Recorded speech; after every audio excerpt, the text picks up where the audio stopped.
but it looked like even just the act of lifting his shoulder might have taken every last bit of energy out of him. Henry now slowly getting back to his feet and getting his senses as the referee checks on Jimmy Rave. The man with the experience of Jimmy Rave does have the instincts of a finely tuned predator. So even though he may not be there, the lights might be on, maybe nobody home, but somewhere deep down within him, he has that instinct, that sixth sense, if you will, to know where he's at all times in the ring. Rolling over, and Jimmy Rave just sort of drops down to the mat and rolls his way outside the ring to catch a little breather and maybe get some senses back. We're now past the 20-minute mark. This is the longest match of the first round so far, and it's taken its toll on both men, but in particular, Jimmy Rave looked like he was knocked silly by that kick from Henry. Referee Chris Wiggins administering the count. Jimmy Rave, still not sure he knows exactly where he is. Anthony Henry, eager to get him back in the ring. I think he kind of thinks that Rave may be playing with him here. He gets referee Chris Wiggins to put him back in the ring, and Rave is doing exactly that, rolls him up. Only a 2 count. Henry able to kick out, but right into that submission move. Jimmy Rave's got him now. That was so very close. But Jimmy Rave rolls right through with a cross-face submission hold. The end result of From Dusk Till Dawn, one of his signature maneuvers, and he's beaten a lot of people with that. Look at that, Henry almost made it to the ropes, but Jimmy rolled him over and turned him right back into that, and Anthony Henry taps out. What a matchup. Incredible resilience by both men, but Jimmy Rave gets the win by submission. I thought he was knocked out. I thought he lost, but let's take a look at that one more time. Let's take a look at that kick. Just knocked Jimmy Rave silly. Here's from another angle, and I think we've got a third angle. Take a look at the impact of the foot into the face of Jimmy Rave. And as I mentioned, Jimmy landed awkwardly on that shoulder, but not enough to put him away, and Jimmy comes back and gets the submission to advance to the second round. Incredible performance by both men, but Jimmy Rave, the only one of the two that's has a chance to become the winner of this tournament.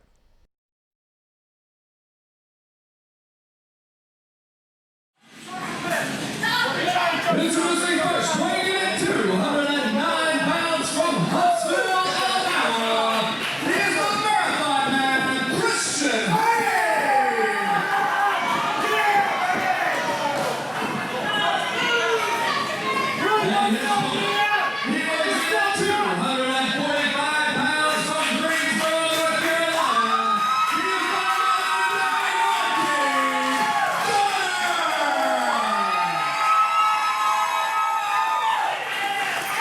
The modern-day Viking Gunner.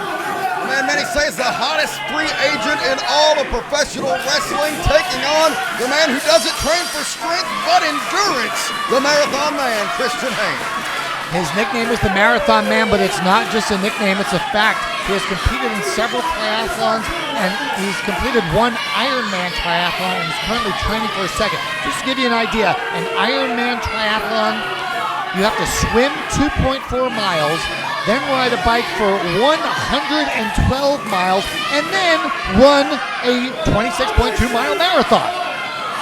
Incredible. And Christian Haynes has done it once and has enjoyed it so much he's going to do it again. He just told Gunner he's going to blow him up. And clearly he's going to look to wear this big man down and use that endurance advantage to his advantage. Elbow tie up, the power of Gunner, winning early on, pushing Christian Haynes into the corner. And Haynes pie faces Gunner. That's a move that'll get you killed in most bars in America. You don't want to do that to any man, let alone a former sergeant in the United States Marine Corps, which is what Gunner is. Been a professional wrestler since 2001, trained by Abel Adams out of Western North Carolina, formerly known as Phil Shatter and also Shatter, but rose to fame as Gunner in TNA wrestling. There's only two men in my entire career that I took one look at and said that guy's going to be a world champion. The first one was the phenomenal AJ Styles. The second was Gunner. And I dare say that prophecy is going to come true one day. Now with Gunner being, again, one of the hottest free agents in all of the sport right here. We've seen the tip of the iceberg of what he's capable of on TNA and other programs, but I don't think the wrestling world at large is ready for everything that this man brings to the table. Now you look at the list of men he's defeated. Samoa Joe, Rob Van Dam, AJ Styles, Bully Ray, James Storm, Too Cold Scorpio, Xavier Woods, a very impressive list. Former NWA Anarchy Heavyweight Champion, former NWA Mid-Atlantic Heritage Champion, and an NWA National Champion. He won that title in 2009 and held it for over 2 years. That's the all-time record for that championship, besting even the great Tully Blanchard. Well, we can announce now the tournament organizers have announced the second round matchups.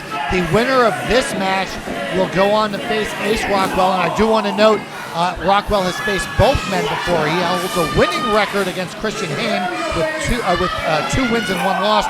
But if Gunner advances, Ace Rockwell has never defeated Gunner in a singles match, and they've had 4. So whoever moves on has experience against Ace Rockwell, so it's a very familiar matchup. But also, beautiful shoulder takedown by Gunner. Now whips across, Haim jumps over, and now crisscross on both sides of the ring.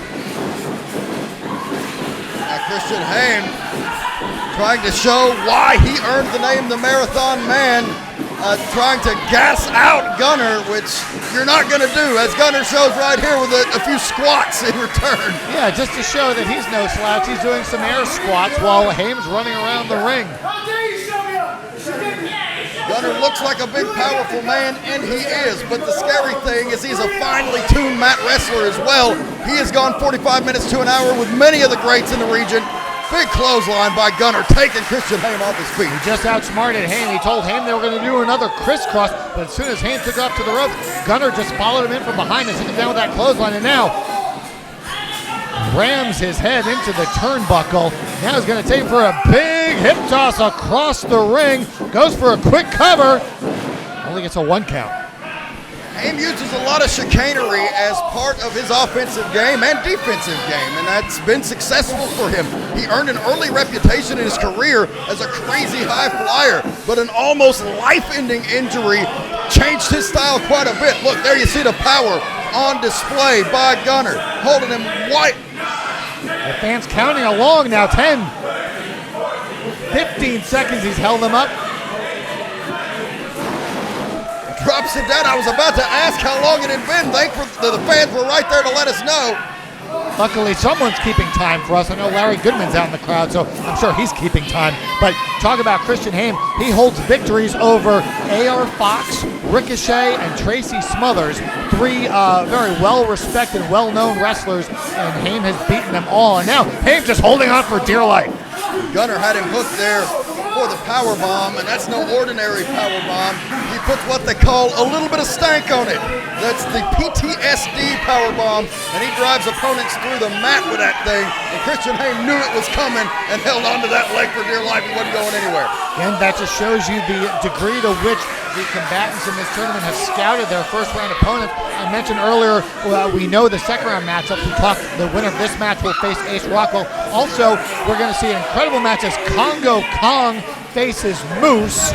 Also, you're going to see Jimmy Rave against Gunnar Miller, and you're going to see Corey Hollis against Jason Collins.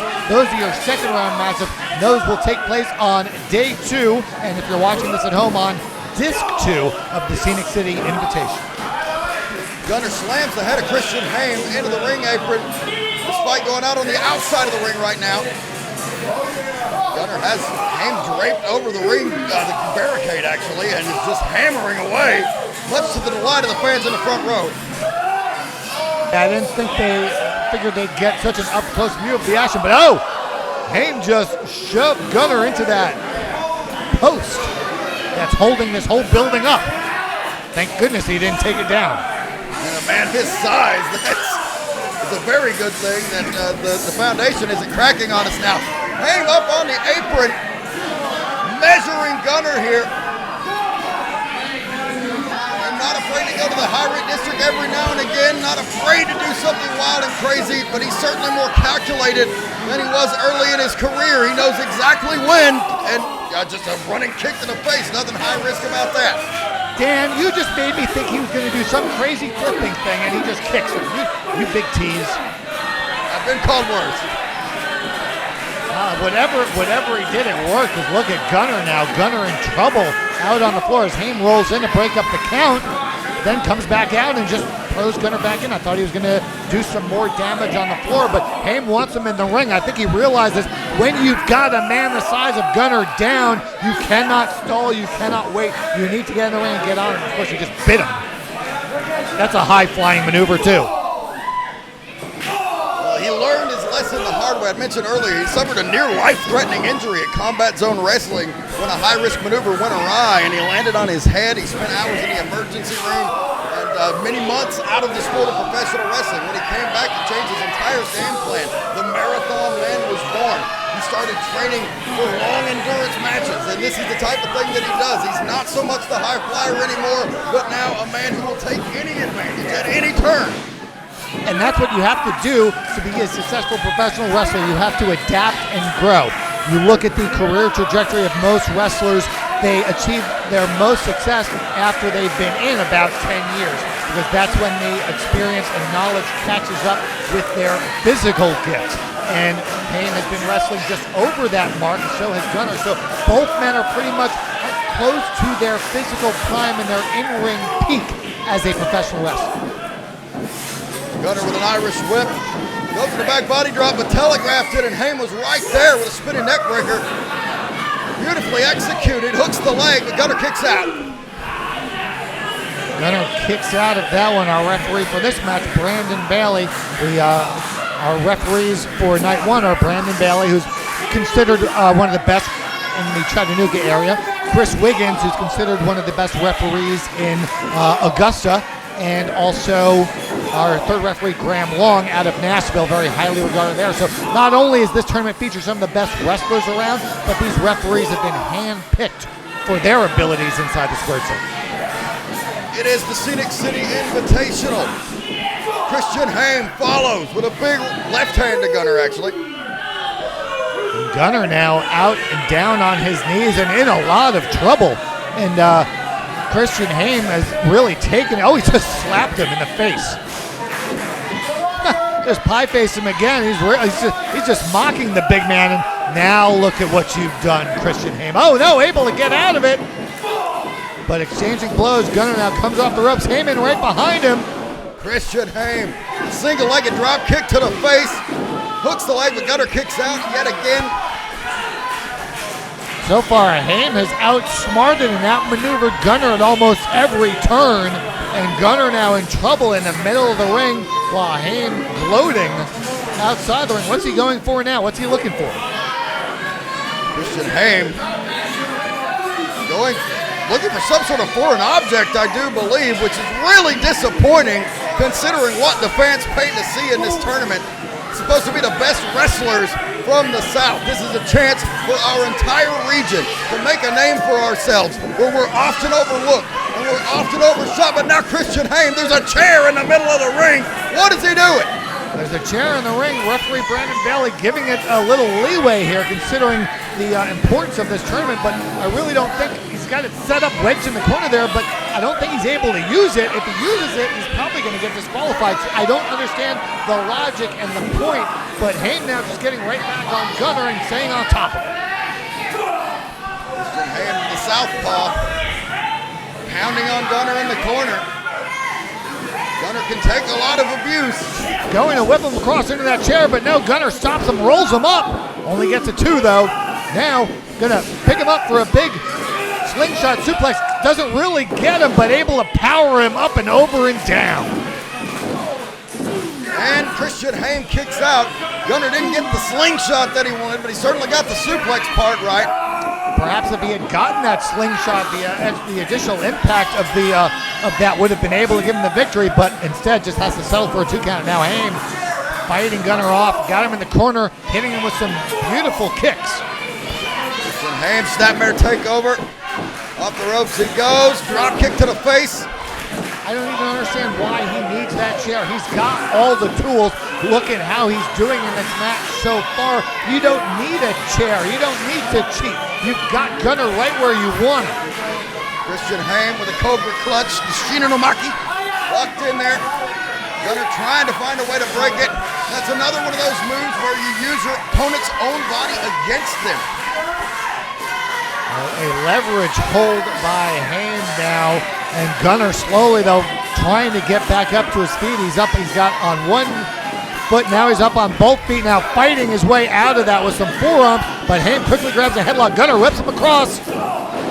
Double noggins knocked in the middle of the ring and both men go down. That was a head-on collision. Incredible impact felt by both men as they're both down in the middle of the ring. Our referee now counting both men down. That you notice that chair is still wedged in the corner. An ominous sight, to be quite honest, as it sits there. Both of these men, the match has continued, the fight has continued. I think Christian Haim is quite aware that it's there. I don't know that Gunner necessarily is. Yeah, perhaps out of sight, out of mind, but now Gunner just fighting for dear life with every blow. Now finally getting several forms in a row, and Christian Haim with a knee to the midsection stops the momentum of Gunner. Fires Gunner into the corner, but Gunner comes bouncing right back with a clothesline and a back elbow. Gunner has Christian Haim, shoots him off once more. Gunner's following suit, the modern day Viking with a running knee into the corner. Haim now in big trouble. Oh, but fighting out of that, comes across, but oh, Gunner with a huge knee, taking Christian Haim down and stopping his momentum. Big high knee and the often forgotten athleticism of Gunner on display there. He's got Haim hooked, going for the PTSD. Haim again knows it and shoves Gunner into the corner, goes for a clothesline. Gunner ducks, Uranagi, hook the leg, and he kicks out yet again. Haim able to kick out. There's one spot left in the second round of this tournament, and both these men are going to do whatever it takes to get there. Gunner to prove that he is what he says he is, and what we've mentioned, once more the hottest free agent in professional wrestling. Haim to get a victory over a man of that caliber, to add to his win-loss record, to add to his credentials, and he's doing just that here as he is bringing his A game against Gunner, the modern-day Viking. And this would be an upset, but we've seen upsets in the first round already. Jason Collins with a big upset, and some might say Gunnar Miller with an upset as well. Could this be the third one? Oh, Gunnar kicks out at the last possible second. Christian Haim with a double stomp to the back of the head as Gunnar not on the mat, but dangling in between the second rope and the top rope. And still not enough to put this man away. Gunnar very slow to get up. Haim back up to his feet, but Haim needs to capitalize. Oh, here we go. Looks like he's gonna go up to the second rope, waiting for Gunnar now to get back up to his feet. Haim wants to finish him off right here and now. Comes off. Gunnar catches him midair with a spine buster. And Christian Haim kicked out. Spinebuster almost had him, but Haim able to kick out at the last possible second. We're about the 15-minute mark of this match, making this one of the longer first-round matches. Longest so far was Jimmy Rave at about 21 minutes, but this one, it's definitely taking a toll on both men, and they're going to need that endurance to come back tomorrow and have to wrestle twice if they want to win this tournament. They have to wrestle 2 more times tomorrow night. Gunnar charges it. Oh, hits that chair. And he kicks out, but barely. And if that was Christian Haim's game plan, then it went awry there, I think, because Gunnar kicked out, but he goes for the cover again, wasting no time. Gunnar again kicks out, and I still don't know that Brandon Bailey has noticed the positioning of the chair. Yeah, I think it's been there so long, I think he forgot about it, just like you almost did. Now, Haim, you can see getting frustrated, banging on the mat. I think he really thought he had this all mapped out, and that was his plan. And when it didn't work, I don't know, if he quite knows what to do next. But now he's going to go up top and allowing Gunnar time to get back to his feet. Gunnar charges in, stops him, chops him. Stops him, chops him. Don't stop and chop, one chop, stop. Gunnar going for the superplex. Christian Haim blocking it, knowing the kind of trouble he'd be in. If that connected and Christian Haim just drapes Gunner down throat first on the top rope, and now going back up here. What's this going to be? Christian Haim goes for the 450 splash, and Gunner is out of the way. Haim ate it. Yeah, just barely missed that, but now there it is, the PTSD 3 count. Gunner with the win.